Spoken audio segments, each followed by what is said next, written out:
tengo el honor de presentarles a la magíster Beatriz Elena Martínez y al magíster Gerardo Cruz Márquez. Me permito leer parte de su hoja de vida. La magíster Elena Martínez, profesora de matemáticas, maestra en ciencias, especialidad matemática educativa, interesada en el estudio del desarrollo del pensamiento matemático y la evaluación educativa. El magíster Gerardo Cruz, profesor de matemáticas, estudiante del doctorado en ciencias, especialidad matemática educativa, interesada en el estudio del desarrollo del pensamiento geométrico y trigonométrico y la formación inicial del docente en matemáticas. Muchas gracias por compartir en el 10º Congreso de Matemática Educativa 2021. Les cedo el espacio para escucharlos. Bienvenido, magísteres. Adelante. Bueno, pues muchas gracias por la presentación y primeramente buenos días a todos. Espero que les esté gustando esta nueva edición del Congreso. Y bueno, como ya mencionaron, el taller que venimos a presentarles, mi compañero el profesor Gerardo y yo, es evaluación formativa y sumativa en el área en el aula de matemáticas. Bueno, este taller, ¿por qué lo hacemos o por qué lo pensamos? Bueno, yo actualmente soy profesora de la Facultad de Pedagogía e Innovación Educativa en la Universidad Autónoma de Baja California, acá en el norte de México. Y bueno, si bien uno cuando está estudiando para profesor siempre se enseña a enseñar en gran parte mientras se está formando. Sin embargo, una vez que nosotros salimos y entramos al aula, nos damos cuenta que nuestra única tarea no es enseñar, sino también evaluar. Y esta parte de la evaluación siempre se deja como un poco de lado, no se le presta mucha atención, dado que a lo sumo llegamos a tener una, máximo 2 materias que nos enseñan a cómo evaluar nuestras aulas de clase, o cómo diseñar nuestros exámenes, o cómo hacer unas implementaciones. Eso casi no se ve, entonces sí está un poco descuidado esta parte de la formación de los profesores, y eso nos lleva muchas veces como a seguir repitiendo en realidad lo que se ha venido haciendo en evaluación, como es muchos exámenes y todas estas cuestiones. Entonces pensamos en este taller como para dar un pequeño plus, dar una pequeña entrada a lo que podrían ser otras formas de evaluación, aparte de lo que es la evaluación sumativa o el diseño de exámenes que son adecuados para cuando se necesitan. Y bueno, sin más preámbulos, comenzamos. En la siguiente diapositiva vamos a poder ver el objetivo de nuestro taller, que bueno, es reflexionar acerca de la importancia y formas de la evaluación sumativa y formativa en las clases de matemática. Y para esto vamos a analizar algunas actividades de evaluación y los resultados de investigación que se encuentran en el área específicamente de matemáticas. Este taller se dividirá en 3 secciones. La primera va a ser sobre evaluación sumativa. Vamos a ver una pequeña actividad práctica de cómo sería hacer una evaluación sumativa y qué dice después de esto la investigación sobre este tipo de evaluación dentro de la matemática. Y nuestra segunda sección sería también tratar sobre lo que es la evaluación formativa. También tendremos otra pequeña actividad práctica y posteriormente también tocaremos un poco qué dice la investigación sobre la evaluación formativa dentro de la matemática. Y al final tendremos una pequeña sección de reflexiones finales donde podrán hacer preguntas respecto a todo lo que fuimos trabajando en el taller. Entonces, comenzamos.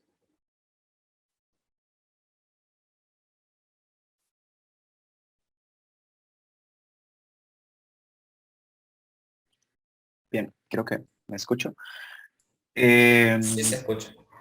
Buenos días a todos. He visto a través del chat ya muchos saludos de muchos lugares de Honduras, incluso de México y otros lugares. Un saludo a todos en norte, sur de Honduras, en occidente, y algunos mensajes también por ahí.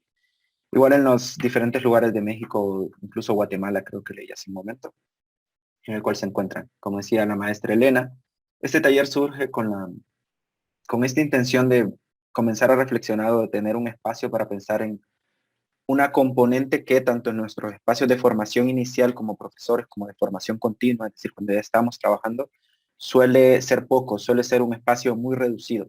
A veces, como decía Elena, de una clase o a veces de unos minutos cuando ya hemos egresado.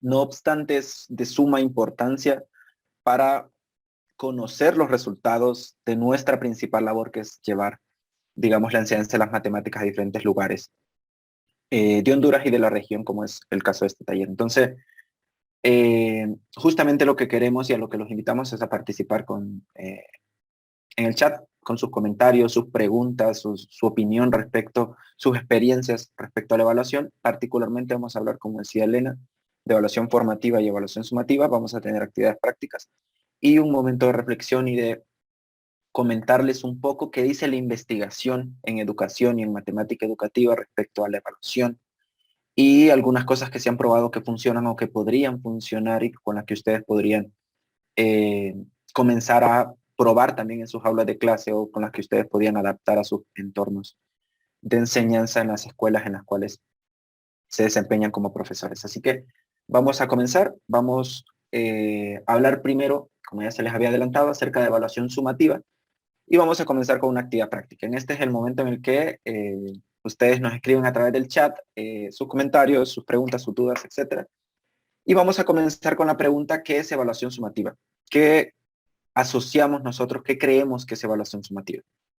Vamos a pedirles que, por favor, a través del chat, inicialmente nos escriban algo, qué recuerdan ustedes o qué conciben que es evaluación sumativa en este caso. ¿A qué asociarían el término de evaluación sumativa? Desde su práctica, desde sus estudios previos, desde su experiencia docente, etc. Los leemos en este caso. La profesora Hidalmi dice que es cuando evaluamos cuantitativamente. El término cuantitativo es una característica de, bien es cierto, bastante central cuando hablamos de evaluación sumativa.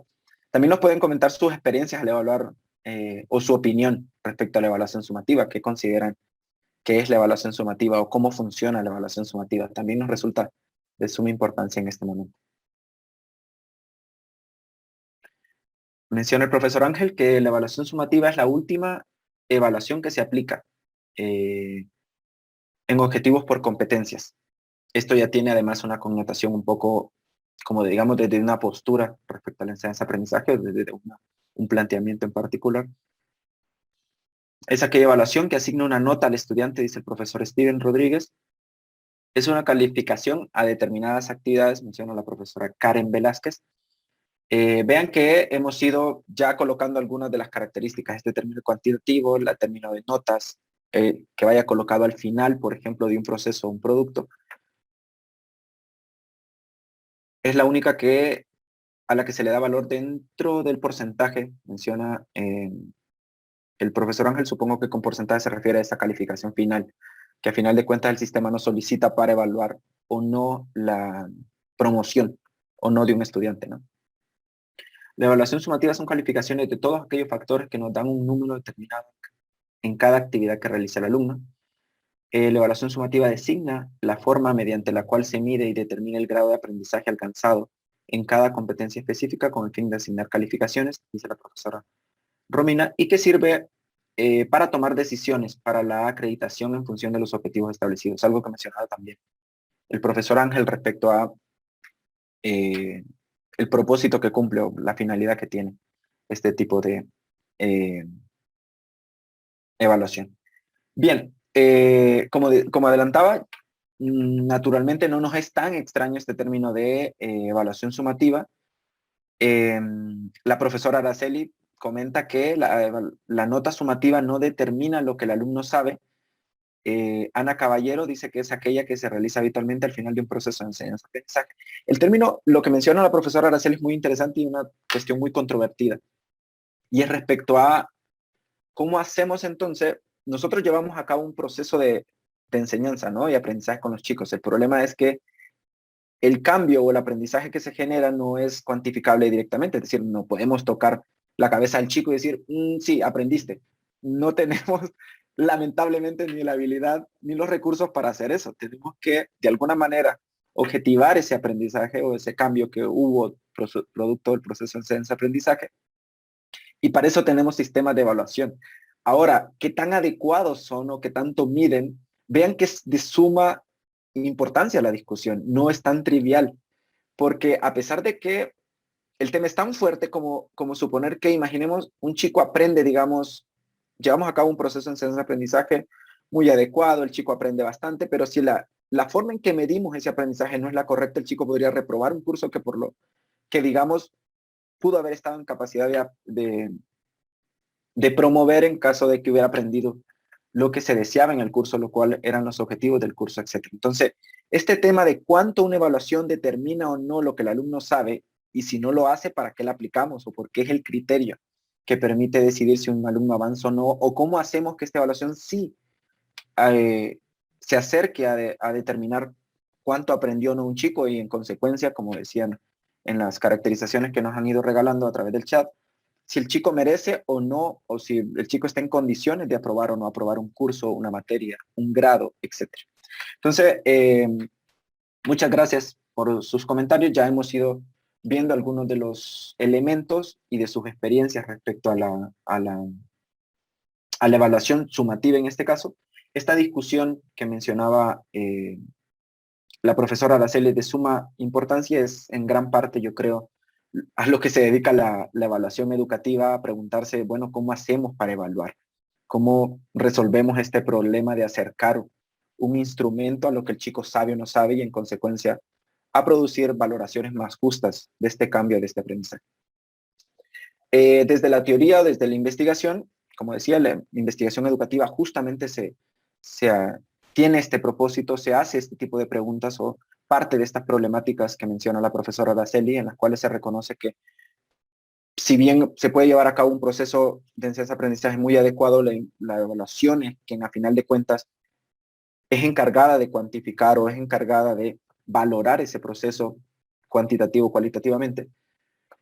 La evaluación educativa entonces ha producido determinadas caracterizaciones de estos procesos. La evaluación sumativa, por ejemplo, en el caso de Casanova 1999, se caracteriza como aquella que es aplicable a la evaluación de los productos terminados, una cosa que se ha mencionado en el chat.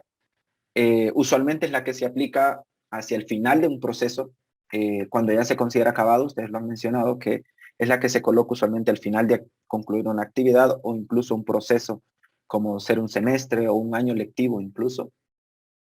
Su finalidad es determinar el grado en que se han alcanzado los objetivos previstos y valorar positiva o negativamente el producto evaluado, que también lo hemos mencionado, incluso ustedes hablaban acerca de que es útil para determinar la promoción, calificación, titulación o no de un estudiante, y que permite tomar medidas a mediano y largo plazo, como pueden ser la promoción de un estudiante, como pueden ser la reprobación de un estudiante. El que tenga que llegar a un curso extra de reforzamiento o cualquier otra medida a mediano y largo plazo. Estas son algunas de las características. Como pueden ver, no es nada nuevo. Podemos ver que se alinea con lo que nosotros creíamos o teníamos como concepción inicial de lo que es la evaluación sumativa, y es como un primer punto. Ahora, dado que la evaluación sumativa se lleva a cabo de diferentes formas y que tiene muchos formatos, y dada la extensión del taller, que es relativamente corta, vamos a centrarnos en un tipo en particular. Sabemos que esta evaluación sumativa usualmente se lleva a cabo a través de exámenes escritos, que es la principal vía por la cual se desarrolla, y que una de las modalidades de estos exámenes escritos son los reactivos de selección. Sabemos que hay también reactivos de verdadero y falso, de completación. Se utilizan también de esto de columnas pareadas en las cuales hay que cruzar, de preguntas abiertas incluso, entre otros. Pero para efectos de esta actividad en particular nos vamos a centrar en los reactivos de selección múltiple. También podemos discutir sobre los otros o podrían hacernos preguntas y comentarios sobre el resto si gustan. Y vamos a establecer, esta diapositiva solo sirve para que hablemos un poquito con los mismos términos, ¿sale? El Instituto Nacional para la Evaluación Educativa de México un documento en el 2005 propone una estructura mínima para los reactivos de selección múltiple, en la cual llama instrucciones como el enunciado inicial del documento, figura adicional en el caso de los problemas que contienen tal cual una figura, una ilustración que ayuda a completar los datos o a establecer las condiciones o el contexto en el que estos datos se producen. La base del reactivo, que es la pregunta, el cuestionamiento, la instrucción al chico de lo que tiene que responder, calcular o averiguar para el problema. Y la opción de la respuesta correcta, o sea, las opciones de respuesta que se dividen en la respuesta correcta naturalmente, que debe ser una, y los distractores, que son otras posibles respuestas a las que el estudiante podría apuntar. Ok, perdón, me distraje leyendo el chat. Esto, reitero, la intención de leer estos elementos tiene la única intención de que cuando se mencione alguno de ellos podamos ubicarlo un poco, porque a veces podemos referirnos a alguno de ellos como figura adicional o instrucciones o la base o las opciones de respuesta o los distractores, que quizás sea la noción más común, y es importante que la tengamos clara o que tengamos alusión o que sepamos a qué alude, pese a que no la hayamos escuchado antes, por eso la mencionamos de partida. Vamos a comenzar con la primera actividad, la cual coordinará Elena. De nuevo les pedimos sus respuestas, sus opiniones, comentarios a través del chat, ya que estos ayudarán a que esta discusión o este espacio de reflexión se vuelva más rico cada vez. Bueno, aquí como podemos ver tenemos un reactivo de opción múltiple. Este reactivo es retomado de una prueba a gran escala que hace una institución de bachillerato aquí en el estado de Baja California, en México. Y bueno, no sé, el problema en realidad pone todo lo que es el teorema de Tales y tiene como las indicaciones que ya había dado el profesor Gerardo, tiene una instrucción que son las primeras dos líneas de arriba, tiene una base reactivo que es como la acción, en este caso directa, que tiene que hacer el estudiante, o sea, el qué específicamente tiene que hacer. En este caso es que el estudiante identifica el procedimiento correcto para obtener la altura, tiene la ilustración, tiene 4 opciones de respuestas, una correcta y 3 distractores en este caso. Entonces, bueno, para comenzar ya con esta actividad, me gustaría hacer la pregunta de, primeramente, ¿cuál sería la respuesta correcta a este problema o a este reactivo en realidad? Los estamos viendo en el chat también.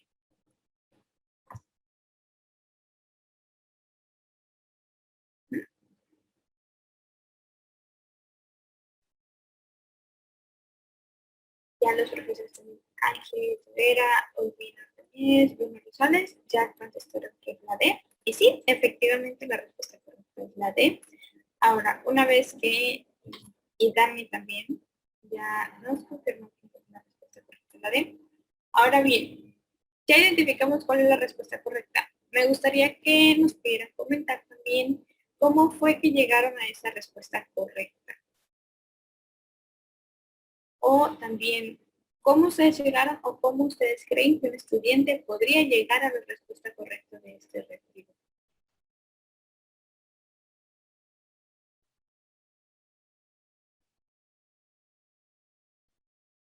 Opciones, como menciona Ángel Rivera, por semejanza de triángulos, como especifica en nuestro grupo Rosales.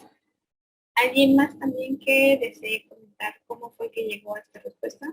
Por los medios que hayan sido. Así.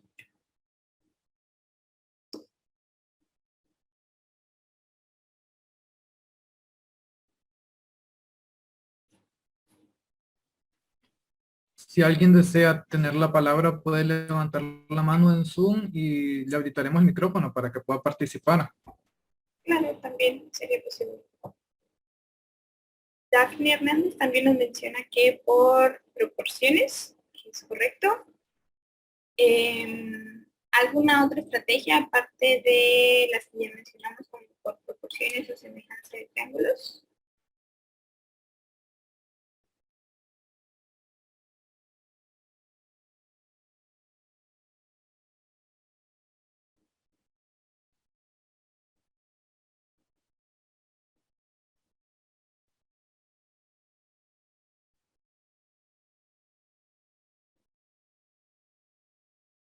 que el maestro Steven Rodríguez también menciona que por despeje de variables, sí, dado que nos estamos entrando en el procedimiento.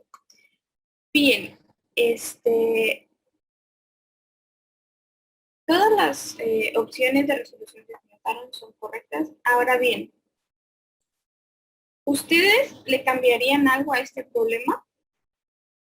O sea, viéndolo tanto al problema en general, a las instrucciones, a la base del reactivo, a las opciones de respuesta. Ustedes como profesores, ¿qué le cambiarían o cómo lo adaptarían para que sus estudiantes puedan resolver este reactivo?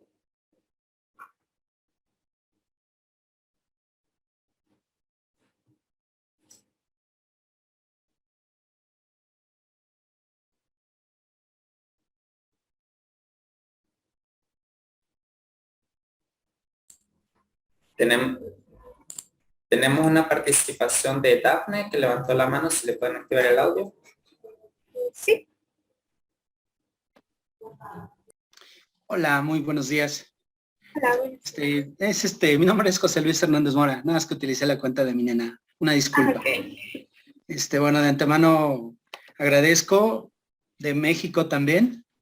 Entonces estamos aquí. Yo considero, bueno, según mi particular punto de vista, no le cambiaríamos nada, dado que si yo lo retomo, este es un tema para tercer año de secundaria.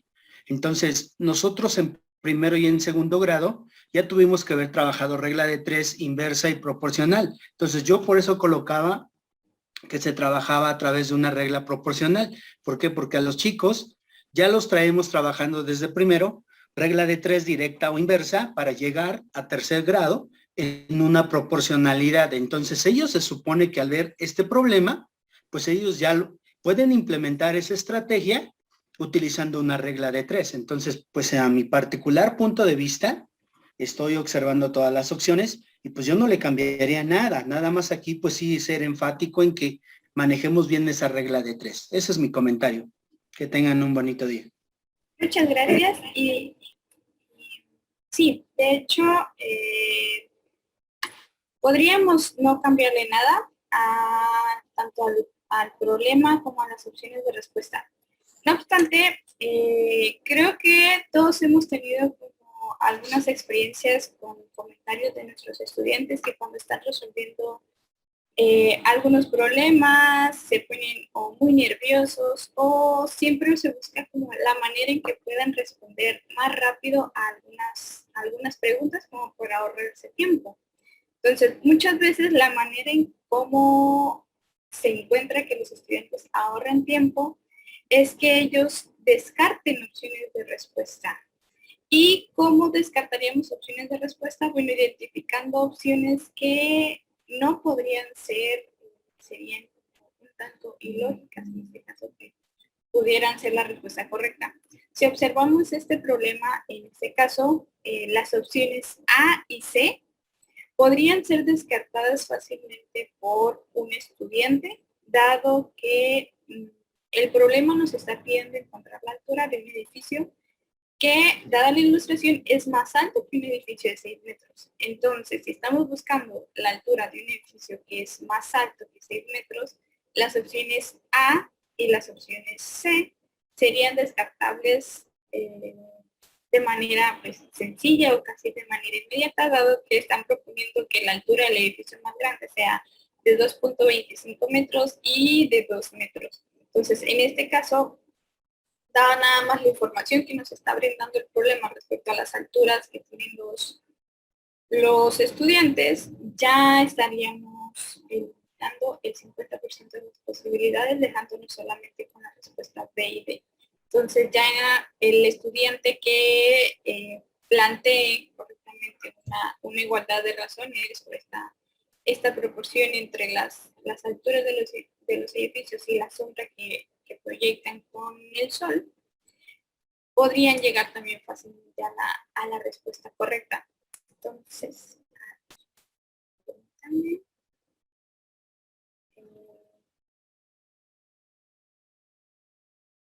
también la maestra Dani menciona que para descartar las respuestas pues se podría guiar por el planteamiento operativo. De hecho, sí, Se podría pensar, por ejemplo, que descartar también de manera directa la opción A, dado que es la única que mantiene un entendimiento un poco diferente a las otras opciones de respuesta, dado que el segundo paso manejan una resta en lugar de las otras tres que están manejando una multiplicación en la parte de arriba de la división. Entonces, en este caso también un estudiante podría llegar a descartarlo, dado que es como la única diferente en este caso. El maestro Cristian Cruz menciona que en el enunciado es necesario que diga que los triángulos formados son semejantes o que la base de la sombra generada por ambos edificios es el mismo elemento.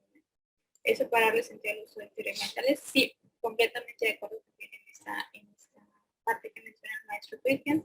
Es necesario reforzar un poco la información que menciona el problema para asegurar que se está hablando de teorías mentales. Si bien el problema dice que usando directamente teorías mentales, las condiciones del problema no son del todo adecuadas para su implementación en este caso. Bueno,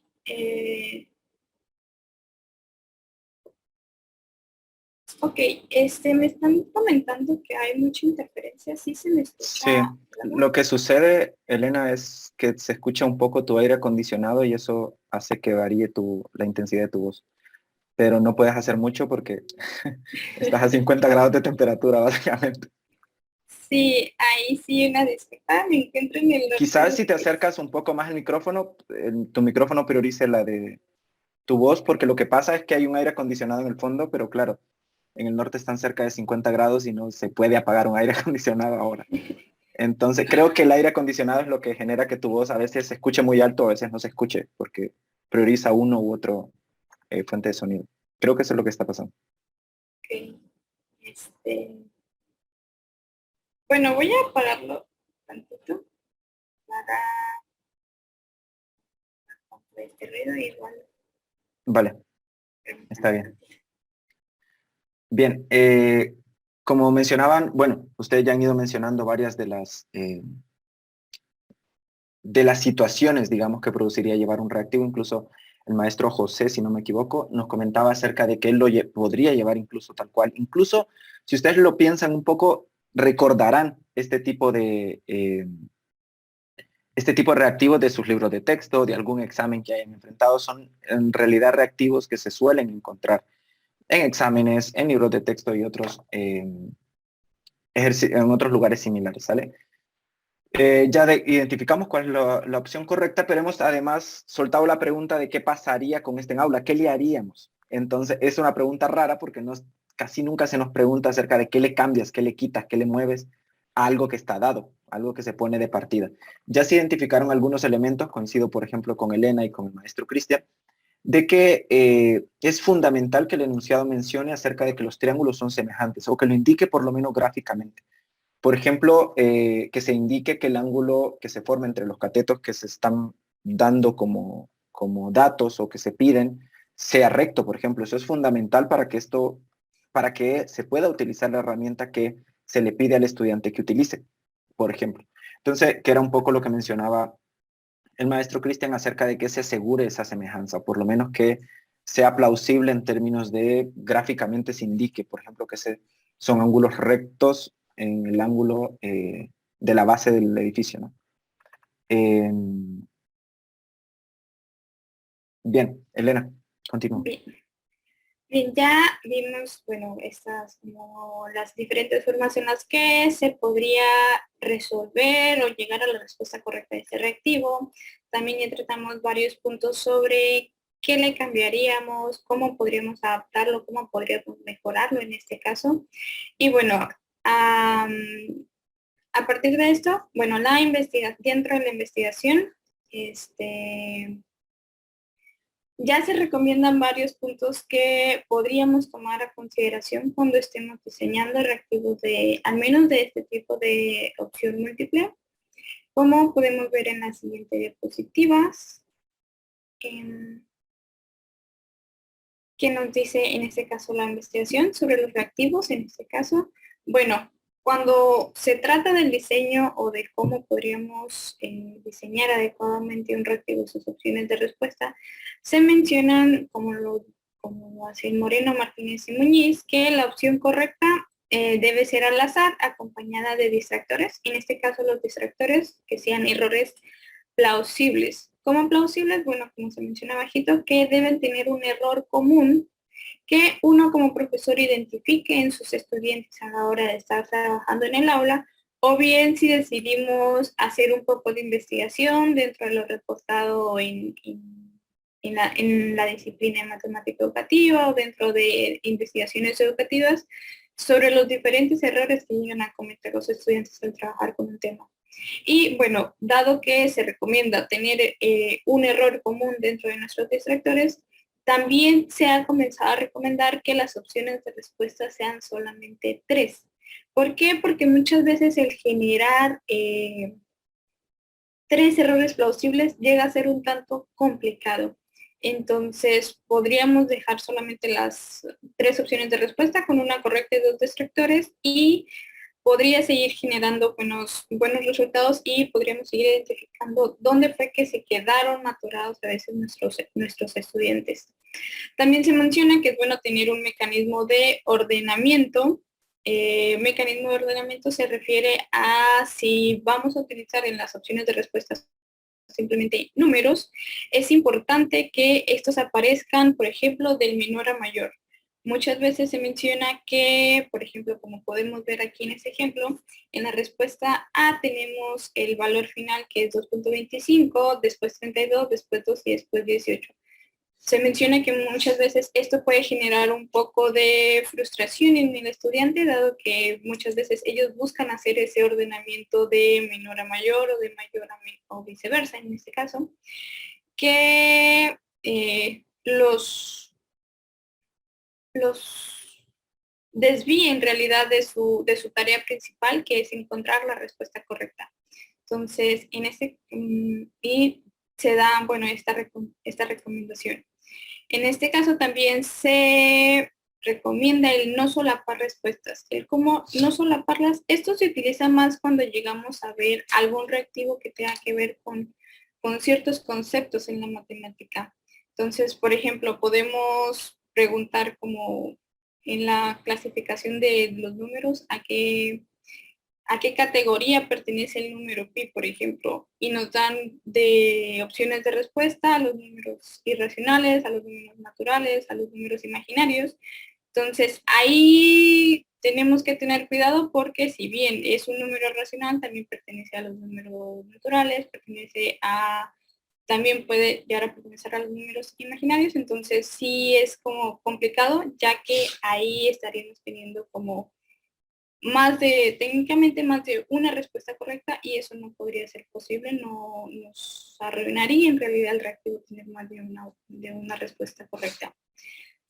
Teniendo en consideración que estamos hablando de reactivos de opción múltiple, que sí se especifica que debe haber una sola respuesta correcta. También se menciona que no se debe destacar en contenido o en apariencia. Como lo vimos también en el reactivo anterior, la opción A en este caso resaltaría como tanto en contenido, en apariencia, al ser la única que mantiene como un procedimiento, en este caso diferente. Como lo mencionamos anteriormente, es el único que mantiene ya en el segundo paso del procedimiento una resta y no una multiplicación como en las otras 3 opciones de respuesta.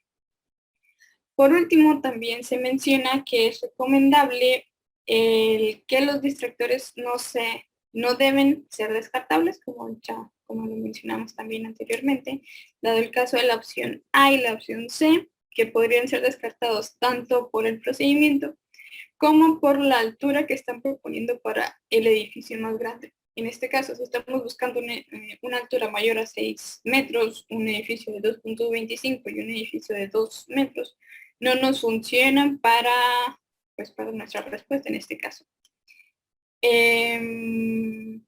Bien, continuando con esto, también hay que recordar en este caso que el tipo de información que utilicemos en nuestros diferentes reactivos va a depender de lo que queramos evaluar en este caso. Si queremos evaluar procedimientos, hay que tener en cuenta que muchas veces los reactivos de opción múltiple no nos van a funcionar, ya que estos buscan la respuesta, buscan el producto final. si bien si queremos llegar a evaluar procedimientos, bueno, hay que optar por reactivos ya sea como considerados de reactivos abiertos o alguna resolución de problemas o alguna pregunta como de ensayo, donde el estudiante ya debe demostrar un poco más su razonamiento. Si lo que nosotros queremos es identificar como ya al utilizar más esos tipos de reactivos como la respuesta final en este caso, bueno, ya utilizaríamos este tipo de reactivos, si bien también el tipo de información que utilizamos en nuestros reactivos también va a depender de lo que queramos evaluar. Es recomendable en estos reactivos que estamos tratando en esta presentación que utilicen la menos información posible, que brindemos al estudiante en estos ítems de opción múltiple solamente la información que van a necesitar. Ya se ha comprobado incluso mediante la investigación que si llegamos a darle algún dato de más al estudiante, el estudiante muchas veces se frustra o se pone muy nervioso que intenta utilizar toda la información que le están dando, aunque no sea tan necesario. Entonces, para evitar esto, se busca nada más quitar toda la información que sea relevante en el problema y dejar solamente lo necesario. En cambio, si ya estamos hablando de problemas que se coloquen durante la clase o algún problema de resolución, donde el estudiante debe identificar entonces ahora sí la información, los datos que va a necesitar, ya podría ser importante el agregar un poquito más de información, el agregar un poco más de contexto que obligue al estudiante a seleccionar la información que realmente le va a hacer útil en el problema. Y bueno, ya saliendo un poco de lo que es la evaluación sumativa, como les mencionamos anteriormente, también hablaremos de lo que es la evaluación formativa en este caso.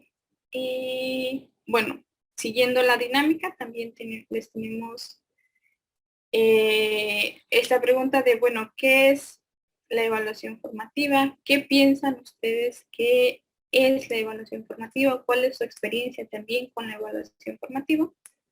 Y con esta pregunta, pues los estamos leyendo en el chat de la sesión.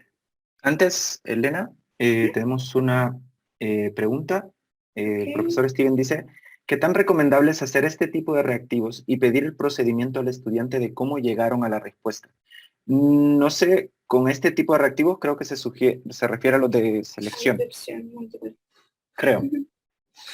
Sí, bueno, aquí en realidad este reactivo de donde se muestra el procedimiento, como lo mencionaba, es un reactivo que se recuperó de un examen que se aplicó al final de un semestre, donde ese mismo examen se aplica a todas las escuelas que pertenecen a ese sistema educativo, a ese programa en realidad. Entonces son alrededor de unas 30 escuelas y los jefes de área se reúnen, diseñan ese examen y ese mismo examen se le aplica a todos. Entonces muchas veces con el poner el procedimiento se intenta como subsanar esta idea de que las opciones de respuesta no se fijan o no evalúan el procedimiento. Entonces, en este caso, yo no vería tan recomendable el solicitar, en ese caso, el procedimiento. Vamos a regresarnos también entonces a la pregunta de qué tipo de información necesitamos. Bueno, si nosotros queremos tal cual evaluar el procedimiento de un estudiante, no es recomendable colocarles una respuesta de opción múltiple, ya que este tipo de reactivos no busca que se evidencie eso, se evidencia que se llegue a la respuesta correcta. ¿Por qué medio? No es a veces tan necesario, muchas veces, bueno, tenemos el problema, podemos tener, se tienen como los caminos, ya los medios por los que se le enseñó al estudiante llegar a esas respuestas, pero si nosotros queremos evaluar, como mencionaba, el procedimiento, pongamos un reactivo abierto, un reactivo donde se necesite la resolución del problema y dejar este tipo de reactivos para cuando no sea tan necesario el ver cómo llegó el estudiante a esta respuesta. Sí, yo coincidiría con lo que menciona Elena. Además, a veces, por ejemplo, en los exámenes finales, por cuestiones de tiempo, no podemos colocar solo ejercicios abiertos. A veces colocamos este tipo de situaciones. Lo ideal, como decía, mencionaba, bueno, como remarca la investigación, es que cada opción de las que colocamos ya apunte a algo que sabemos que es un error común. Por nuestra experiencia previa, por el trabajo que realizamos con los chicos, nos damos cuenta que hay errores que se confunden. No sé si se dieron cuenta que en el ejercicio, por ejemplo, hay un cambio en la forma en cómo se plantea la proporción. Por ejemplo.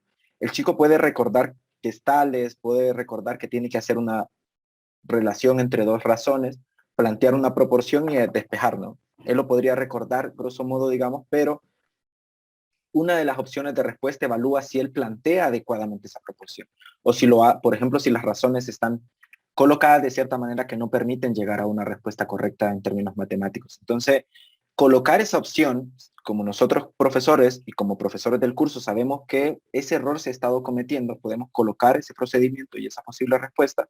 Los chicos que la seleccionen nos están indicando que no están prestando suficiente atención, por ejemplo, a cómo se plantea la razón. Es un tema que podríamos nosotros, siguiente semestre o cuando retomemos el curso, poder tratar. Podríamos poner ejercicios o poner actividades que justamente se enfoquen en poner atención a esa forma en que se plantea la razón. Entonces, justamente poner este tipo de opciones ya dadas, que son errores comunes, tiene esa intencionalidad, que nos dé herramientas para poder después hacer algo. Después de que el chico se equivoca, podamos saber qué hacer o tengamos idea de saber qué hacer porque ya determinamos dónde está el error. Si nosotros queremos explorar quizá un poco más de los errores de los chicos, podemos colocar o queremos valorar, digamos, con un mayor grado de precisión sus procedimientos, podríamos colocar o quizás nos podrían ser más convenientes ejercicios de opción ejercicios abiertos. Colocar solo el problema y que ellos lo resuelvan, por ejemplo. Ahí podríamos ver mayor cantidad de opciones de respuesta, así como muchas variaciones en el procedimiento. Entonces, para ejercicios donde sabemos o tenemos una idea mucho más fina de por dónde podrían ir las posibles respuestas, podrían funcionarnos este tipo de reactivos. Creo que José levantó la mano, no sé si quiere habilitar su micrófono igual. Chicos, ¿nos ayudan? Creo que igual yo lo puedo hacer. Creo que ya. Tiene el micrófono, la mano levantada, por si le podemos activar el micrófono. Sí, por favor. Sí, creo. Ya, perdón. Sí, bueno, planteando nuevamente la pregunta, lo que estás comentando, ¿qué es la evaluación formativa? Creo que en lo que tú acabas de decir estás dando respuesta. Es un proceso permanente, primero. Esta evaluación formativa es un proceso permanente y sistemático, ¿sí? En el que se recoge y analiza la información, o sea, lo que estabas comentando, ¿no? Dado el reactivo.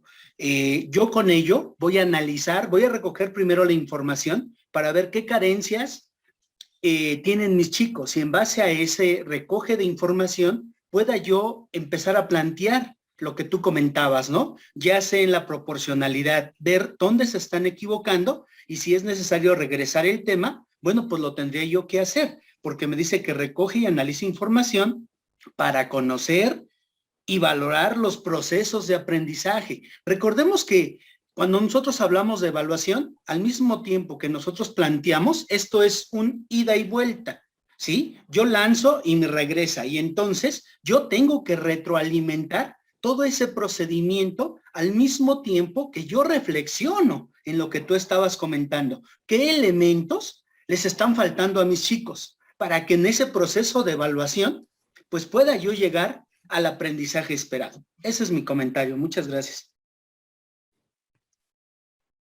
Muchas gracias, José, creo, si no mal recuerdo. Igual Ángel menciona acerca de la pregunta de qué es la evaluación formativa ya, que la evaluación formativa es la que no tiene valor identificar en qué está fallando el estudiante para ayudar a cambiar ese concepto o desarrollo del estudiante. Algo similar a lo que menciona José recién y de su participación me gustó mucho esto de la ida y vuelta que se plantea. Y además de los periodos cortos y permanentes, porque vean que si, recién acabamos de cerrar esto de la evaluación sumativa, y la evaluación sumativa decíamos es al final de un proceso, de un semestre, de un periodo de tiempo, de un periodo que parece mediano o largo, ¿no?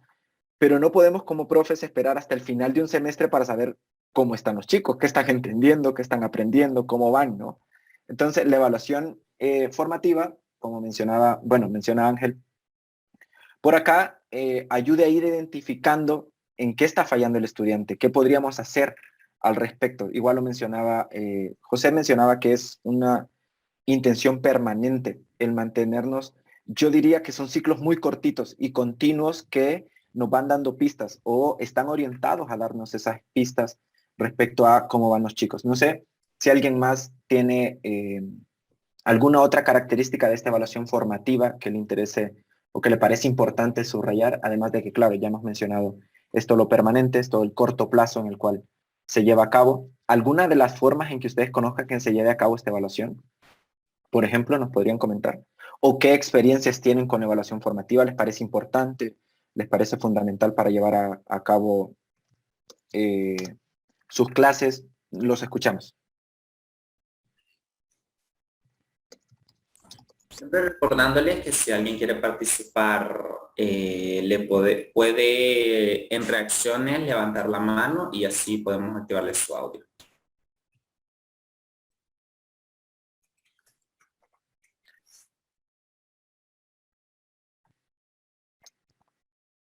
Sí, los escuchamos. Pueden escribirnos igual a través del chat si les da un poco de pena. Nos están haciendo lo que les hacen los estudiantes. Cuando les preguntan y se meten detrás de sus compañeros. Sí, ahora los entienden.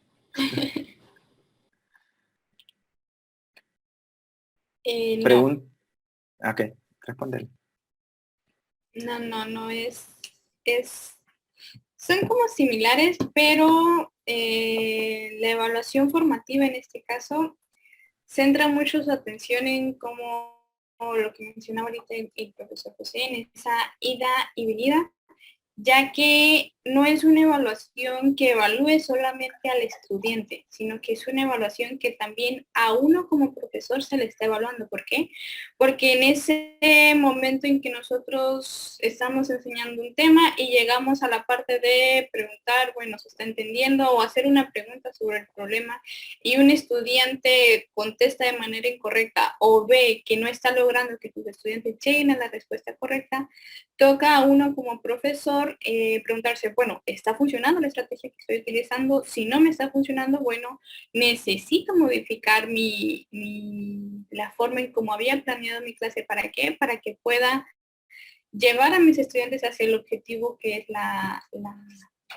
el objetivo de la clase en este caso. Entonces, eso es algo que no todas las evaluaciones tienen en este caso, que no es solamente la evaluación del estudiante, sino también es la evaluación, la autoevaluación, entonces en este caso de uno mismo como profesor y su actuar en el aula. Entonces ahí yo creo que vería como la principal diferencia. Sí, la evaluación continua se suele asociar a un proceso que, si bien, como indica su nombre, es continuo a largo plazo. Entre el curso está orientada a evaluar al estudiante, sea a través de tareas, sea a través de pequeños quizzes, etc. Mientras que la evaluación formativa, en este caso, como su nombre también lo indica, tiene intención de evaluar el proceso formativo, que, como mencionaba bien Elena, involucra más que al estudiante, involucra los recursos, involucra los materiales, los tiempos, involucra la postura didáctico-pedagógica con la que la estamos llevando a cabo, etc. Por ejemplo, la profesora Carla menciona este punto y dice que la evaluación formativa es importante porque nos ayuda a hacer cambios necesarios en la metodología, los recursos, si estos están aportando al proceso, por ejemplo. Entonces, yo también vería esa diferencia, por ejemplo, entre lo que se considera evaluación continua y la evaluación formativa. Esta segunda, la formativa, se encarga o se enfoca bastante en el proceso y en todos los elementos. Incluso nosotros como profes, yo estoy seguro que les ha pasado que hacen una pregunta o les dicen a los chicos, ¿tienen alguna duda? Y ellos dicen, naturalmente no, pero luego les preguntan, ¿les explico de nuevo? Y ellos dicen, sí, profe. Entonces, porque nosotros nos damos cuenta que algo no está funcionando. Ahora, la evaluación formativa puede ayudar por diferentes formas a ir identificando qué no puede estar funcionando o a plantear nuevas formas en las que ese proceso de enseñanza-aprendizaje se puede llevar a cabo de mejor manera, sea que cambien la postura didáctica, sea que cambien los recursos, los tiempos, cualquier elemento de este proceso que no esté del todo funcionando. El profesor Steven, por ejemplo, menciona que los trabajos en clase, las preguntas durante la clase e incluso pruebas sin que afecten la calificación de los estudiantes son algunas formas en las que esta evaluación formativa se puede llevar a cabo.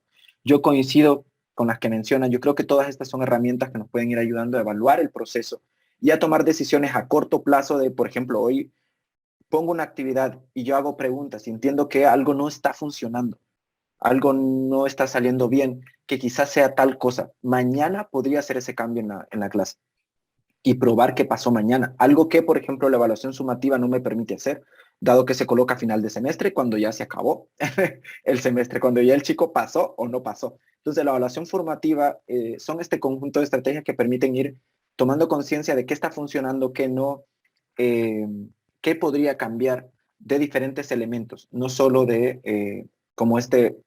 no solo tienen intención de evaluar al estudiante, sino el proceso más bien. Digamos que se centra como en esa idea. En experiencia, dice el profesor Ángel, que los estudiantes en parte de Honduras no entienden este concepto de formativo y sumativo. En realidad, como ya habíamos mencionado al inicio, en nuestra formación, incluso como profesores, hay pocos espacios para discutir acerca de estos conceptos en evaluación. Elena incluso me comentaba que en su universidad y en las nuevas carreras que están abriendo, en las que se forman profesores, pasan de tener 2 cursos a tener 1.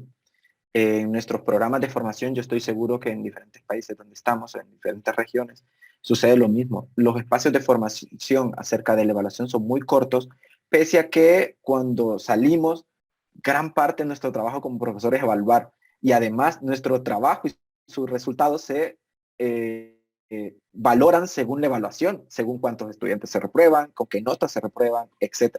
Y todo eso es un tema. Entonces, justo el platicar acerca de estos términos y preguntarles qué recuerdan por evaluación formativa o qué asociarían evaluación formativa o evaluación sumativa tiene esa intención de abrir como este primer espacio. En los trabajos hechos cada semana se les da un valor, pero a la vez estoy viendo que están aprendiendo y que no, en dónde cabe esta evaluación, en la formativa o en la sumativa. Yo creería que si tienen un valor de partida, caben en la sumativa, son parte fundamental de la sumativa. Si bien te dan herramientas para ir valorando el proceso, no es esa su intención primordial, sino que ellos vayan ir calificando el curso.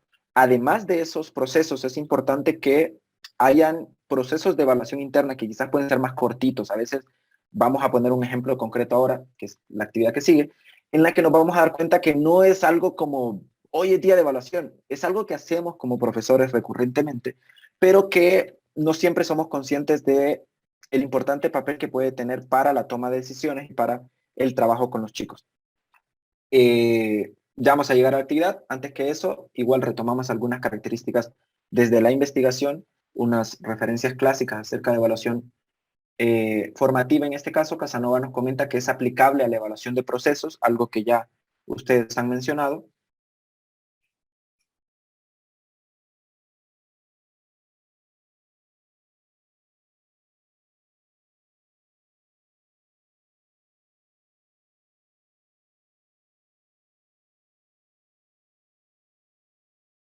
Hola.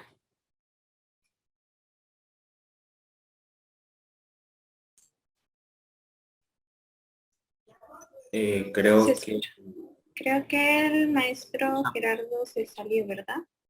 sí, creo que se le quedó frisada la pantalla. Sí, ha de haber tenido problemas, pero bueno, retomando esta parte de, bueno, la evaluación formativa, bueno, se menciona, como ya lo explica el maestro Casanova, hace como una pequeña caracterización de, ok, Se dejó de compartir pantalla. sí. Entonces, vamos a recuperar la presentación entonces.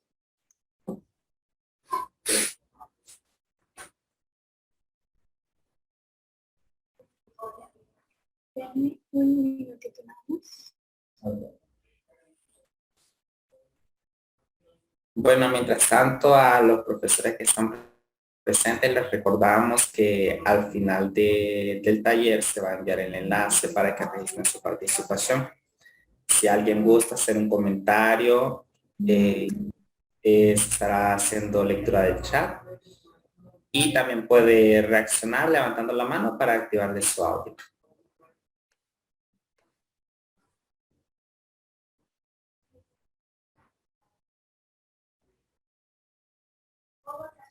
¿Se está viendo la presentación? Ya está cargando. Mientras tanto, Idalmi Castillo levantó la mano. Ah, perfecto, sí. Que se le prende el micrófono. Buenos días a todos. Buenos días, maestra. Mucho gusto estar en este taller de suma importancia para nosotros los docentes. Tengo tantas ganas de hacer esta pregunta que creo que entre todos me la pueden contestar. Con respecto, por ejemplo, cuando colocamos un ejercicio en el cual tienen que hacer un planteamiento operativo, y al llegar a la respuesta, esta le sale mal a los alumnos. Entonces, mi pregunta sería, ¿vamos a tomar en cuenta el planteamiento operativo aunque la respuesta no esté correcta? Lo pregunto porque he visto que hay docentes que todo le colocan malo. Gracias. Aquí creo que esa pregunta es muy importante, aunque va, como se mencionaba hace rato, va a depender mucho de lo que uno quiera evaluar como tal. Por ejemplo, yo también he tenido esa misma experiencia con colegas que también son profesores que están poniendo un ejercicio y ellos buscan como que se encuentre el valor de una X, por ejemplo. No necesariamente se está centrando en el procedimiento y muchas veces los estudiantes llegan a tener como errores de que si un número es negativo pasa positivo, pero olvidaron cambiar como esos numeritos, entonces ahí llega a haber como ese choque de entre se lo pongo mal, se lo pongo bien, le bajo puntos. Bueno, si nosotros lo que queremos es evaluar en tal caso el que el estudiante domine esas como leyes de los signos de que si está positivo pasa negativo, si está negativo pasa positivo y viceversa, tendríamos que bajarle puntos o tendríamos que ponerle ese reactivo incorrecto, dado que es lo que estamos evaluando. Pero si ese no es el objetivo del reactivo como tal, el evaluar esa pequeña parte del manejo de exponentes o el manejo de las leyes de los signos, no sería como del todo correcto el ponérselo completamente mal, ya que no estaríamos cumpliendo con el objetivo del reactivo, como con su objetivo evaluador. Entonces, ahí si se lo pongo mal o si se lo pongo bien, igual. Depende también del criterio que cada maestro tiene, pero no debería ser como tan restringido en ese aspecto. A menos que lo que se desee evaluar sea esas pequeñas partes del proceso. Entonces, no sé si logré contestar a su pregunta. Yamilet Castillo nos dice en el chat, en lo particular siempre considero el objetivo de la clase y del aprendizaje a obtener. Araceli Barahona dice, claro que se tiene que evaluar el procedimiento a mi parecer.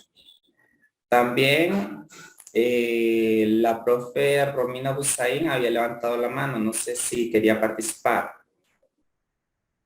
Sí, de si se puede trabajar con ese error y reverlo.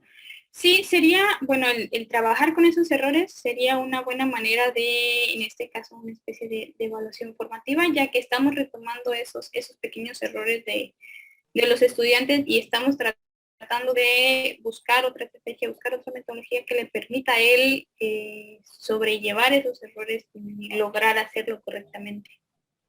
Sí, bueno, justamente a eso me refería, que el error a veces forma parte del aprendizaje, ¿no es cierto? Tiene que haber un feedback con el alumno, una retroalimentación.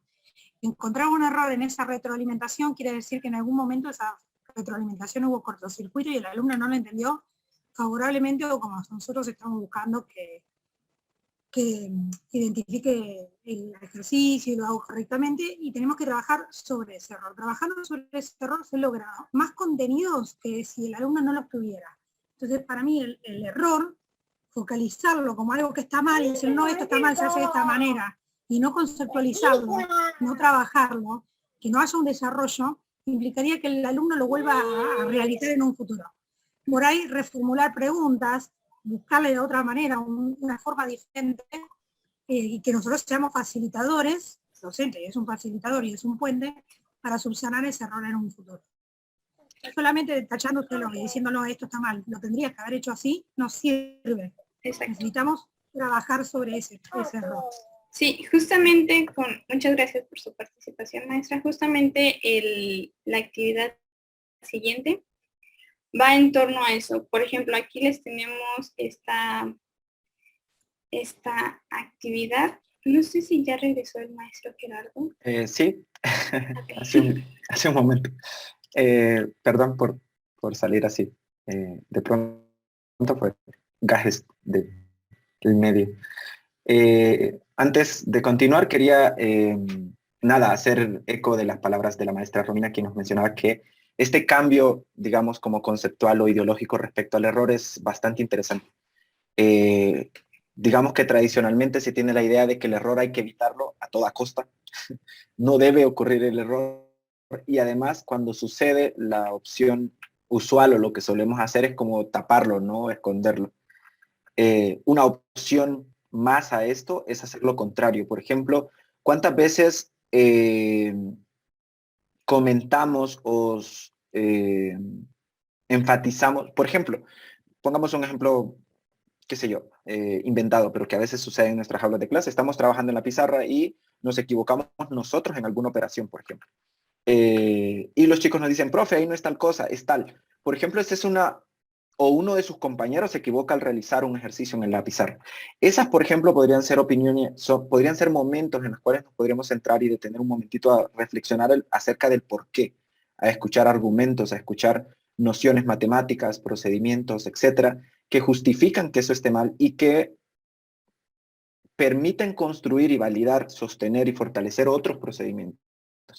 Yo creo que ese cambio es bastante interesante y produce, como mencionaba la maestra, resultados bastante importantes para el proceso de enseñanza-aprendizaje. Yo creo que este cambio de idea respecto a lo que es el error es interesante. Ahora, la evaluación formativa nos ayuda a identificar ese error, a darnos cuenta dónde están pasando, en qué se están equivocando nuestros chicos, además de nos hace comenzar a pensar en posibles opciones de salida de ese error. A veces sus mismos compañeros pueden ayudar a sobrellevar el error, así como podrían hacerlo otras herramientas o materiales que tenemos a mano.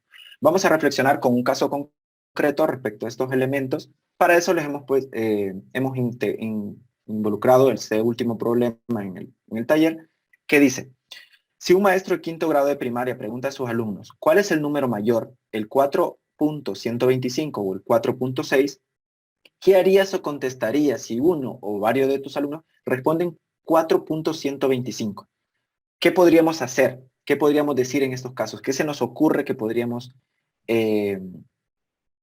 hacer al respecto, ¿no? Dado esta respuesta que encontramos. Si bien el problema o la situación es bastante básica, la idea es que reflexionemos acerca de qué hacemos, qué podemos hacer al respecto. De paso, los dejo un momentito que vayamos pensando en esta pregunta y en este problema, y de paso los dejo, voy leyendo un ratito los comentarios. Hay algunas preguntas por aquí y algunos comentarios que se me han ido pasando. Maestro Gerardo, Dime, Yamil tiene levantada la mano.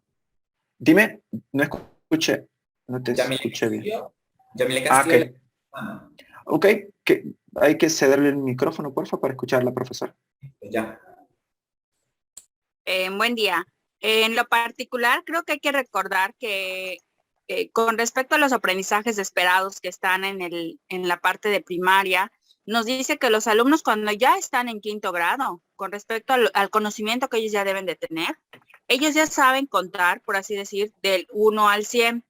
Entonces, podríamos utilizar esa información y manejarles, en vez de 4.1, decirles, bueno, vamos a manejar 41. En vez de manejar 4.6, vamos a manejar 46. También hay que recordar, o si de esa manera aún se les resulta un poco complicado adquirir ese conocimiento o identificar cuál es el número mayor, también recordarles cuáles son con respecto a los decimales, las decenas, centenas, milésimas, o sea, las unidades de millar, recordarles toda esa numerología para que una vez recordando el tema con otros números, al final volverles a hacer la misma pregunta y ya verificar si ellos cambiaron o no la respuesta del conocimiento que ellos tenían al inicio. O sea, si aún así todavía siguen contestando 4.125, pues realizarles, bueno, alumnos, vamos a completar los números. Estamos viendo que tenemos 3 decimales en uno, vamos a ponerle 3 decimales en el otro. Entonces, en vez de manejar manejar el 125 y en vez de manejar el punto 6, manejar el punto 600, para ya que ellos puedan identificar con respecto a esos, digamos, decimales, cuál es el mayor en este caso. Hay muchas maneras en que lo podemos utilizar, recordando siempre a partir de dónde partimos el conocimiento con el alumno o qué conocimientos son los que ellos ya tienen, porque para eso se supone que nosotros hicimos una evaluación diagnóstica. Claro. Muchas gracias, profesora Emilia, por su opinión. Es muy interesante porque vean que de partida lo primero que se nos ocurre es cambiar el problema. Pequeñas variables del problema, como es la ubicación del punto decimal, o también algo que mencionó la profesora Romina, es igualar la cantidad de cifras decimales. Por ejemplo, colocar 4.125 y el 4.600, sabiendo que este último es igual al 4.6, o que es equivalente, solo que la escritura es distinta, pero que, como sabemos, al trabajar con niños, sobre todo en sus primeros grados de formación, la extensión del número puede ser un elemento que pese y por lo cual ellos estén seleccionando el 4.125. Entonces colocar 4.125 y 4.600 podía hacer que ellos reevalúen ese criterio para seleccionar, que sería la extensión del número, ¿no? Mover el punto decimal y trabajar con números, digamos, enteros que ellos ya conozcan, como el 41 o el 46, podría ser un elemento y luego regresamos, como decía la maestra, ¿no? A resolver el problema. Esas son algunas de las respuestas que nos han dado a través del chat. Han mencionado además también otros elementos como son la evaluación diagnóstica, que es otro tipo de evaluación, otro momento, mejor dicho, de evaluación que solemos llevar a cabo como profesores en nuestras aulas y que es de suma importancia para ir tomando decisiones a lo largo del proceso completo, ¿no? A lo largo de el desarrollo de un curso o a lo largo del desarrollo de un año lectivo. Continuamos, les tenemos otra preguntita, solo para pensarla un par de minutos, que es, dice, ¿qué opinas de las siguientes posibles acciones o respuestas? La opción A es solo tienen que ver la parte decimal. Estamos hablando del mismo problema anterior. Más allá de preguntarles, ya vimos algunas de las opciones que ustedes tomarían, pero les queremos poner dos y ver qué gana en una votación. La primera es decirle, por ejemplo, solo tienen que ver la parte decimal para centrar al estudiante en la parte decimal, o lanzar la pregunta, ¿cómo representarías el punto 125 o el punto 6? En este caso podría ser a través de una recta numérica o a través de una cuadrícula o una recta numérica en caso que la tengamos, o que el chico ya la maneje, como mencionaba la maestra Yamilet, que puede ser representaciones que puedan o no estar familiarizadas según el currículum o el año lectivo en el cual nos encontremos. ¿Qué les parece, profesores? ¿Cuáles elegirían ustedes y por qué? ¿Qué les llamaría la atención llevar a cabo? La maestra Nubia dice, por ejemplo, que la B. Ahora, le agradecería muchísimo que nos comenten un poquito el por qué les llamaría la atención esta opción de respuesta.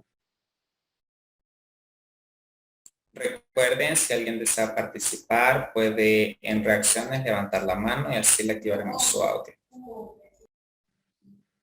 Dice la maestra Yamilet que considera que el inciso B es más adecuado a su aprendizaje debido a los contenidos que se llevan a cabo con anterioridad. Esto de pedirles, por ejemplo, que lo representen o que intenten graficarlo de alguna manera para que tomen conciencia de dónde se ubican, ¿no? De su valor en la recta numérica. Dice la maestra Nubia que nos había comentado que la opción B dice, porque si lo dejamos así, luego ellos no verán los enteros. La opción A menciona la maestra Hidalmi. El maestro Ángel menciona que la opción A también.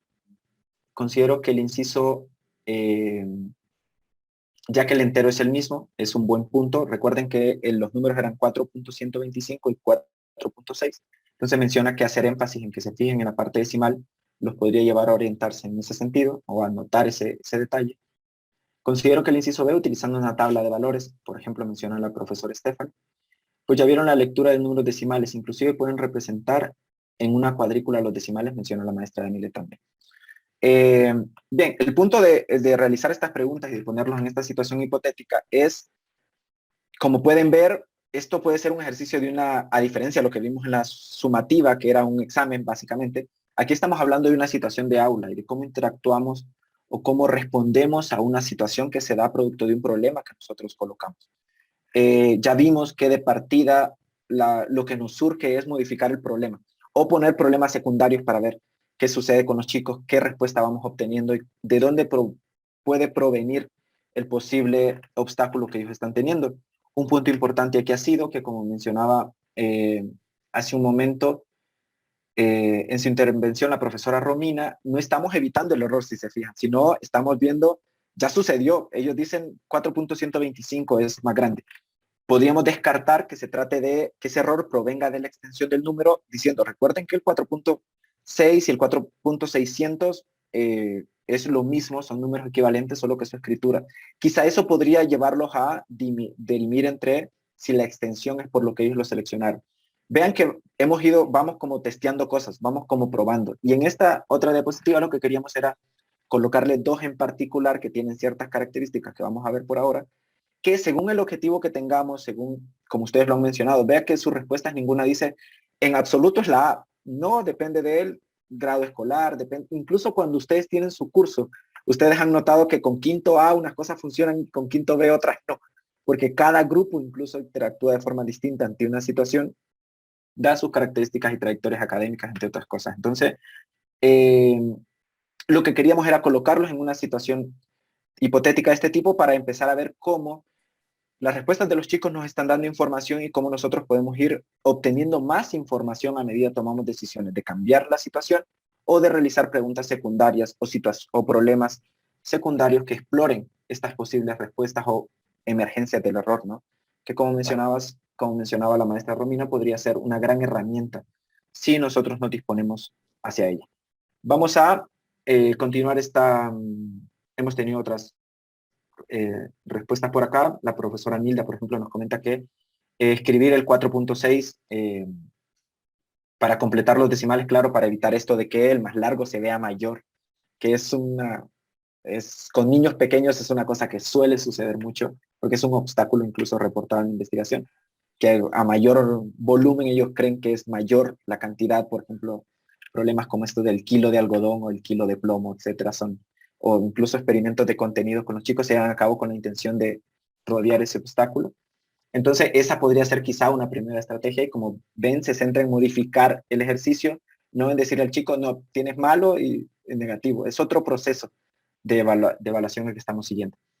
Bien, vamos ahora entonces a hablar acerca de un poquito que dice la investigación, respecto a la evaluación formativa. En este caso, y vamos a retomar estas dos opciones que les habíamos dado y vamos a ver para qué nos serviría una y la otra desde la investigación o desde lo que la investigación ha encontrado hasta el momento.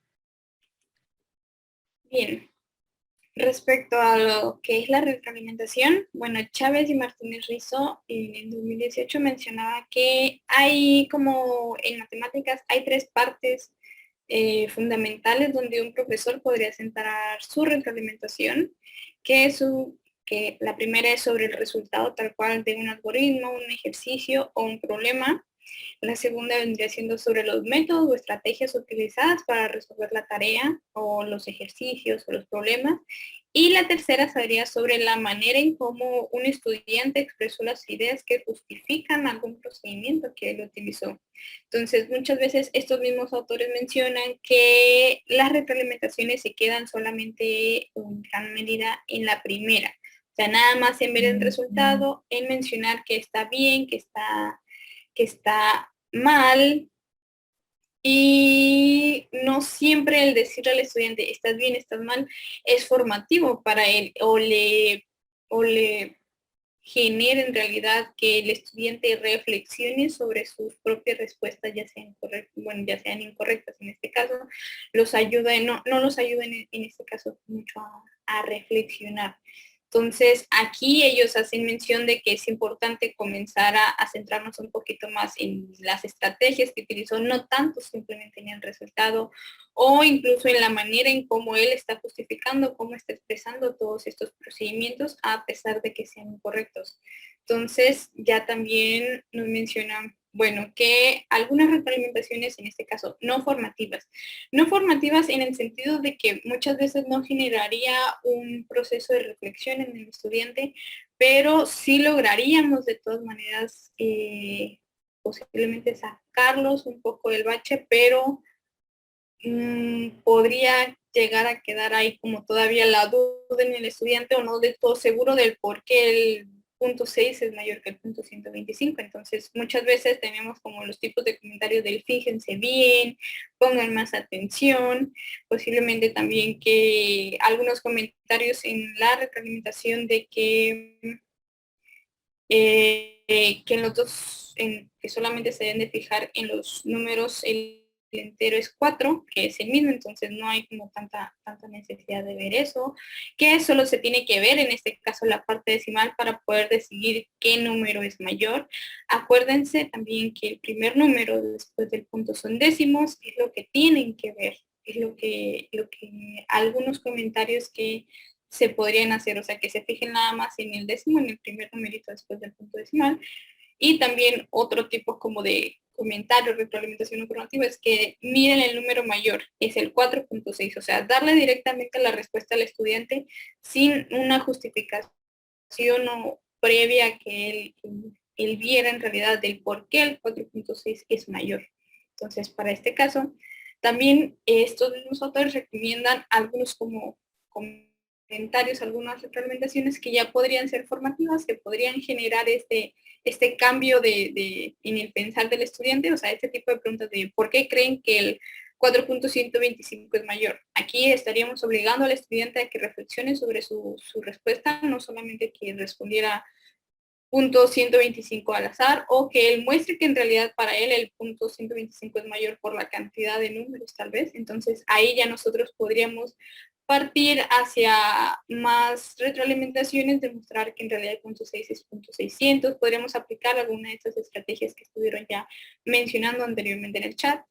También de otro tipo de comentario de retroalimentación formativa podría ser qué tienen en común ambos números, o sea, qué tienen en común ya sea el entero o tratar de buscar otras características, como lo mencionaron ya también en el chat, el cómo representarían el punto 125 y el punto 6, ya sea dibujando en una cuadrícula, ya sea dibujando en una recta numérica, siendo algunas estrategias que creamos necesarias en este caso.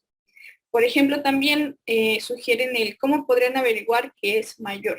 O sea, ya como le estamos dando como la batuta al estudiante de que él piense, no solamente nosotros darles como el procedimiento, sino que ellos también piensen, bueno, o sea, ¿cómo podría justificar si yo estoy diciendo que el punto 125 es mayor? ¿Cómo puedo justificarlo? ¿No? O cómo puedo justificar en realidad que el punto 6 es el mayor. Entonces, estas ya son como algunas preguntas que podrían generar que el estudiante no solamente se quede con que, ok, el 4.6 es mayor que 4.125 porque me lo dijo mi maestro.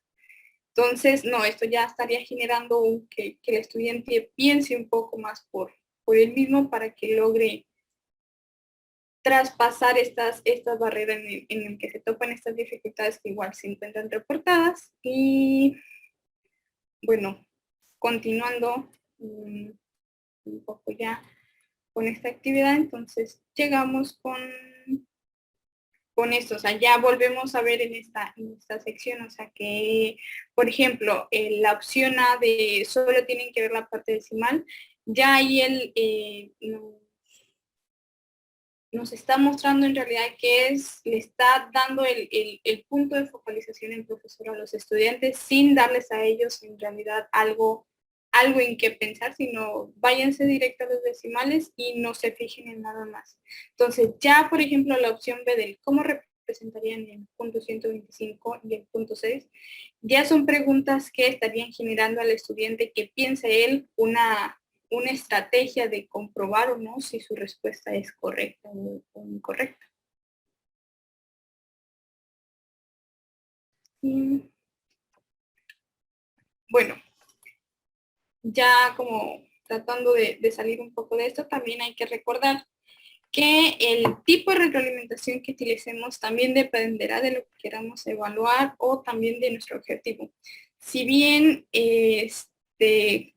muchas veces comentarios para nuestros estudiantes de es correcto, estás trabajando bien, sigue esforzándote, muchas veces son comentarios como de retroalimentación que podrían ser necesarios, podrían ser como ese espacio donde se le dé como un ánimo al estudiante, pero no siempre es el que debamos aplicar. Entonces, dependiendo en este caso, dónde queremos resaltar o dónde queremos llevar al estudiante, son los tipos de comentarios o los tipos de retroalimentaciones que necesitamos. O sea, no estamos diciendo que una o la otra es como más importante que la otra, ambas son importantes en el momento y dado lo que busquemos en realidad resaltar de nuestras actividades y de los errores también, de los errores que llegan a cometer los estudiantes al trabajar con algunos temas matemáticos.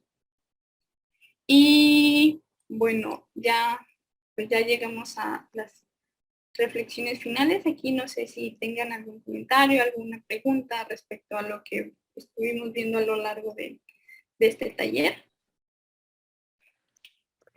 Sí, tenemos todavía algunos minutos. Sabemos que durante el camino hemos platicado, por decirlo de alguna manera, bastante, incluso planteado preguntas y experiencias previas que tienen de otras temáticas, incluyo que existe, como que exceden lo formativo y lo sumativo a lo que queríamos platicar, o que era el temática central.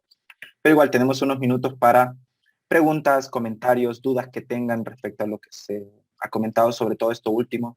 Vean que las dos reflexiones que colocamos al final, tanto de la sumativa como esta última, que se centra en la evaluación formativa, coloca en el centro el objetivo que tengamos. ¿Qué queremos hacer con la evaluación? ¿Qué pretendemos? ¿A qué apunta la evaluación? Y con base en eso, construir criterios para tomar decisiones o para elegir una herramienta u otra. Por ejemplo, que los compañeros han ido comentando, como el utilizar un examen que no tenga valor para los chicos, el utilizar incluso la interacción con cada uno de ellos al trabajar un problema, entre otras cosas. Entonces, depende qué queramos hacer o cuál sea nuestro objetivo, incluso qué contenido matemático sea el que queremos evaluar, podemos construir un dispositivo o una estrategia de evaluación. Como decía Elena, por ejemplo, en el caso que nos mencionaba, si la evaluación del uso de la ley de los signos es lo que está en el centro, pues tenemos que colocar eso en el centro en términos de la evaluación. Si lo que queremos evaluar es el proceso o el procedimiento, el planteamiento de una proporción, por ejemplo, en el primer caso, el chico que no la plantee bien tiene un problema que, si bien sea formativo o sumativo, tendríamos que atender de diferente manera. Entonces, justo lo que pretendíamos con este espacio era comenzar a dialogar sobre este tema. No podemos darles la respuesta porque nos metimos en una empresa que no tiene la respuesta, no hay la forma de evaluar. Nos metimos en una empresa social que cambia todos los años. Ahora la pandemia nos ha hecho conscientes de lo vulnerable que era nuestro sistema educativo, en términos de que lo hacíamos funcionar como profes, lo seguimos haciendo funcionar los profes, pero que es muy variable. Vean que un sistema, una cuestión de salud nos cambió todo lo que teníamos hecho. nos cambió las formas en cómo enseñábamos, nos cambió las herramientas, los tiempos, los materiales, los recursos, el ánimo de los chicos es otro. Los chicos incluso abandonaron las escuelas por la situación de salud. Entonces, muchas cosas cambiaron con una cosa que venía desde afuera. Entonces, así es nuestra empresa. Tenemos una empresa social que cambia año con año. Nuestros chicos son otros año con año. Y tenemos que constantemente estarnos preguntando esto, ¿cuál es el objetivo de lo que estamos evaluando? Y comenzar a plantearnos entonces, a probar posibles estrategias para ir evaluando esos objetivos. Tanto objetivos matemáticos como objetivos que tengamos en dicho momento. Queremos saber cómo llegan nuestros chicos al curso, queremos saber cómo van en el desarrollo del tema, si probamos una nueva metodología, cómo va funcionando esa metodología, muchas cosas que podríamos probar. Han hecho algunos comentarios por aquí, han hecho bastantes saludos de Santa Bárbara, desde México y de algunos otros lugares. También la maestra Nubia levantó la mano, no sé si le podemos dar el micrófono para que nos haga un comentario. Ya son los últimos minutos del taller. Esperamos que este espacio nos haga reflexionar un poco a nosotros acerca de la evaluación y lo fundamental que es, al mismo tiempo que el proceso de enseñanza-aprendizaje, el irlo evaluando. Y lograr evaluaciones que se acerquen lo más posible a reflejar el avance o no que hayan tenido nuestros chicos en clase. Profesora Nubia. Sí, buenos días, Nubia desde La Ceiba, de aquí de Honduras. Primeramente felicitarles, ¿verdad? Por el trabajo que están haciendo, por este taller también y pues que la Universidad pues Pedagógica ha sido nuestra casa de estudio, ¿verdad? Y pues siempre está queriendo mejorar nuestra enseñanza en la matemática. En relación, bueno, yo había hecho un comentario anteriormente también y va en relación a las pruebas formativas estandarizadas que tenemos en el país. Actualmente no están siendo funcionales, una porque no están actualizadas, ¿verdad? JICA, el proyecto de JICA, Prometan, la DGDP, todo, han estado haciendo cambios en los textos, ¿verdad? Porque lo mismo, al evaluar el currículum, ¿verdad? Han evaluado los contenidos y todo lo demás, y eso recae en evaluación formativa también. Entonces, estas pruebas estandarizadas no están actualizadas. Sabemos que también para crear un reactivo, ¿verdad? Debe de cumplir una cierta métrica, ver qué puntos son los que van a evaluar y en este caso, pues que estamos con la virtualidad, ¿verdad? En ciertos lugares están solicitando que se sigan aplicando esas pruebas formativas y realmente los muchachos tampoco nunca las han visto bien porque como dicen, no me va a dar puntos, ¿verdad? Entonces pienso de que también cómo se presenta ese tipo de pruebas estandarizadas, en vez de ser una ayuda para nosotros los docentes, es como una camisa de fuerza que hay que cumplir sí o sí, aunque tal vez nos hayamos retrasados en el contenido, los grupos no vayan iguales, no se cuenten con todos los recursos, ¿verdad? Entonces sí creo que deberían de agregar como, no sé si cabería, ¿verdad? Como recomendación, qué sé yo, a la ONCE, que es los que se encargan de medir, ¿verdad? La educación, la calidad de la educación, y que creo que son los involucrados en aplicar esas pruebas formativas también, que vayan viendo realmente si cumplen, ¿verdad? Con las necesidades que tenemos los docentes de confirmar las competencias que están adquiriendo los muchachos. Muchas gracias. Bien, profesora Nubia, estamos de suerte hoy porque Elena justamente es especialista en evaluación estandarizada. Digamos que ella ha estudiado mucho de evaluación, pero digamos que su tema de estudio es específicamente las evaluaciones estandarizadas y es consciente de toda esta problemática. Aquí en México, bueno, yo soy hondureño, pero tengo 6, 7 años viviendo acá.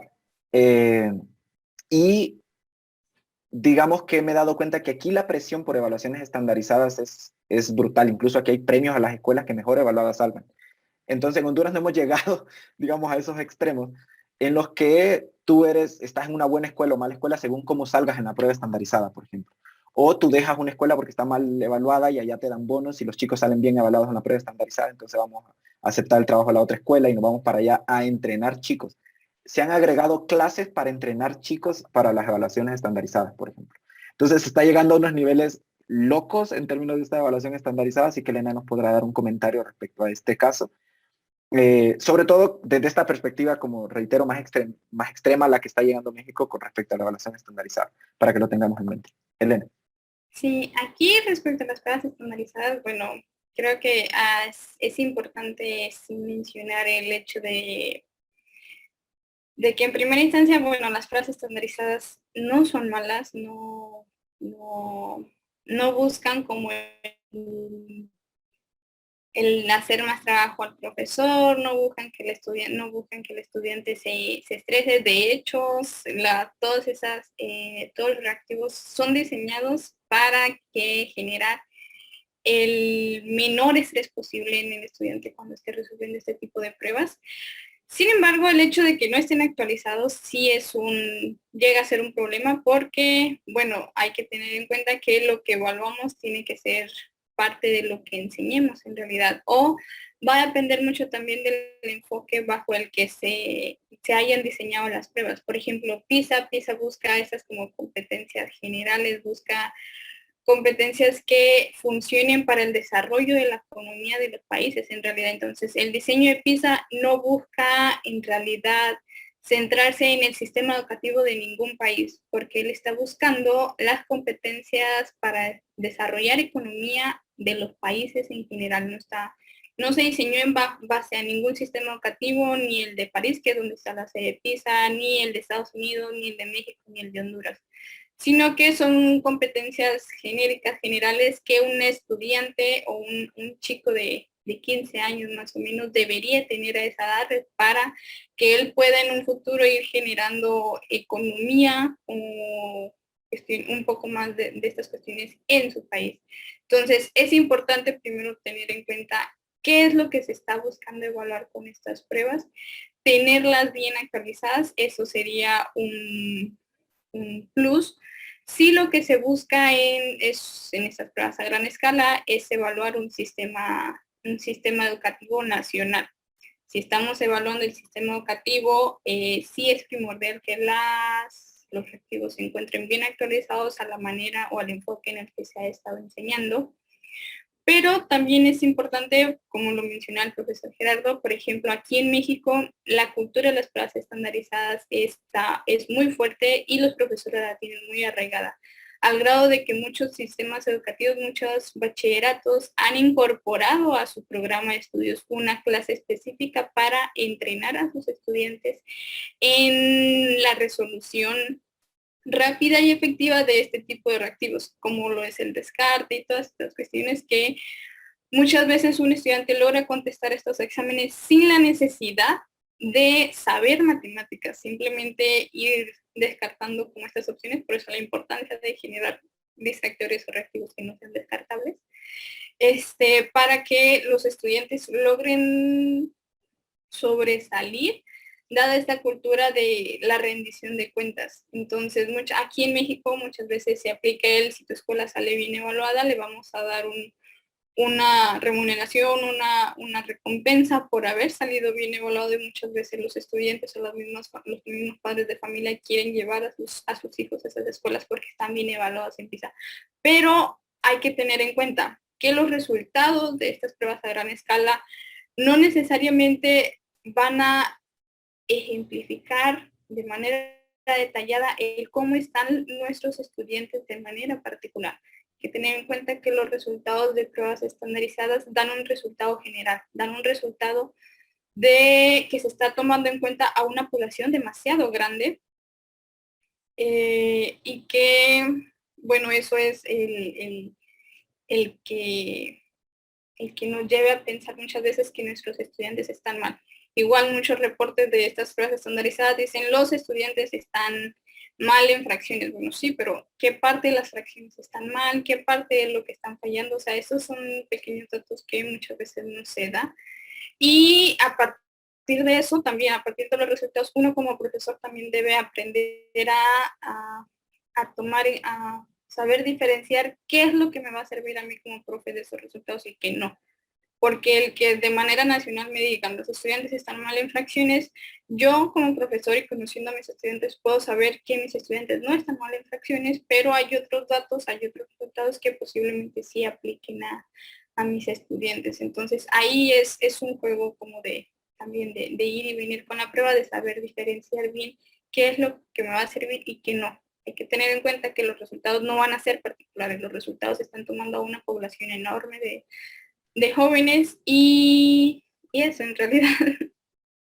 Sí, yo creería que esto último, la lectura que tenemos que hacer de las pruebas estandarizadas tiene que ser acorde a cómo se construyen, acorde a esta generalidad de la que parten, y deben ser institucionalmente, digamos, e incluso a nivel de Estado, asumidas de esa manera.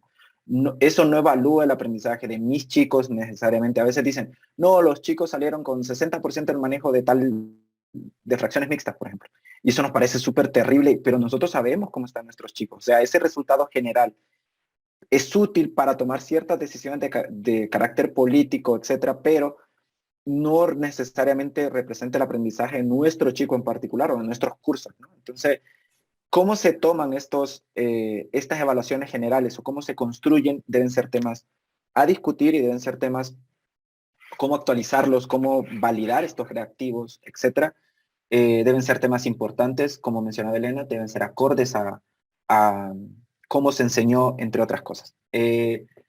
Tenemos que cerrar ya la sesión de nuestra parte. Reiteramos, solo queríamos comenzar a abrir un espacio en el que discutamos acerca de estos elementos de la evaluación, hablar sobre algunos conceptos particulares como evaluación formativa, evaluación sumativa, sobre tipos de reactivos, sobre estrategias de evaluación, sobre qué se considera una retroalimentación formativa o no formativa desde la investigación y cómo una u otra podría ser útil en diferentes momentos, entre otras cosas, además de conocer sus experiencias y formación respecto a estos temas. Les dejamos nuestros correos electrónicos para que se contacten respecto a nuestras áreas si es que les interesa conocer algo más. Si nosotros conocemos algo, lo podríamos redireccionar con o si tenemos algún trabajo al respecto. Yo en particular me encargo de formación docente, es lo que yo estudio, y Elena trabaja sobre evaluación y específicamente es especialista en evaluación a gran escala o evaluación estandarizada, así que ella podrá redireccionarlos. Igual conoce mucho sobre evaluación, así que en términos generales, así que seguro les podrá dar una orientación en caso de que se requiera. Muchísimas gracias tanto a la organización, a los chicos por su trabajo, así como a ustedes por su presencia y participación activa durante este taller. Muchísimas gracias, profesores, y seguimos trabajando y sacando adelante los sistemas educativos que no nos pueden responder hasta el momento. Muchas gracias por su asistencia. Muchas gracias, Magister Elena, Magister Gerardo, por compartirnos su conocimiento. En nombre del Departamento de Ciencias Matemáticas de la Universidad Pedagógica Nacional Francisco Morazán y del comité organizador del Congreso, les damos las gracias por compartirnos su experiencia y conocimiento en este evento tan importante para la educación matemática. A continuación, presentamos el diploma de reconocimiento por su aporte en el 10º Congreso de Matemática Educativa. Diploma que ha sido firmado por el vicerrector académico, jefe del Departamento de Matemáticas y la presidenta del comité organizador del evento. A todos nuestros participantes les recordamos el llenado del formulario. Sus comentarios serán considerados para el siguiente congreso. Les invitamos a participar en las siguientes actividades del congreso. Que pasen una feliz tarde.